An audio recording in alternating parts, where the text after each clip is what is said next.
Gravitas, co-presented by Skoda. Kushaq, choose what really matters. Let's talk about the Taliban's second best friend, China. China wants strategic heft. It wants real estate. Afghanistan can offer both, plus a treasure trove of minerals worth $1 trillion. The Chinese are wasting no time. A state-owned enterprise in China has set its eyes on Afghanistan's largest copper mine, the Mes Aynak copper mine. In 2007, the site was leased to China for 30 years. But due to instability and the war in Afghanistan, the project was halted. Now the Taliban are in power, they're friends of China, and China is looking to relaunch its operations. Why is this mine so significant? How much copper does it hold? How much is it worth? And what are China's plans? Here's a report. Situated in a barren region of Afghanistan's Logar province is the Mes Aynak copper mine, a site that contains Afghanistan's largest copper deposit. It holds 240 million tons of 2.3% grade copper ore, which makes it one of the largest untapped high-grade projects in the world.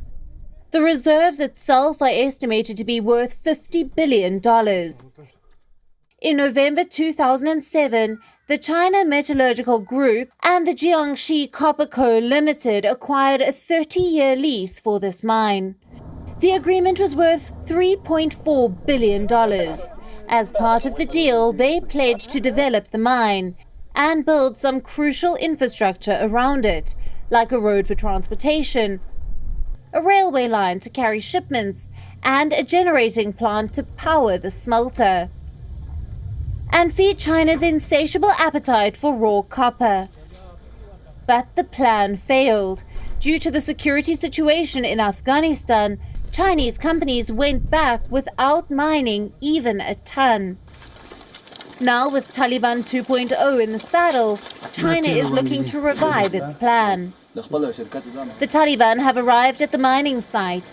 They're touring the area, preparing for the arrival of Chinese engineers. As we heard from the authorities, this is the world's second largest project. We have declined the former government, and now that the Islamic Emirate is ruling, this is our first and only visit here. After this, the Islamic Emirate and the company's technical people will work on it together.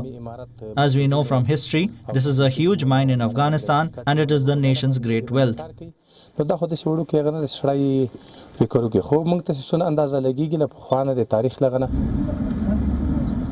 On the Taliban's trail was our correspondent Anas Malik.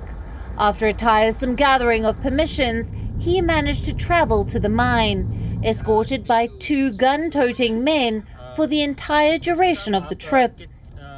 It took us 90 minutes to reach Mes Aynak, where the mining fields are located.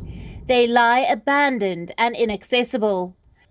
The white office sort of that you see behind me is known as the base to the Aynak copper field. It's an office that's usually functional, but it has not been functional for a while.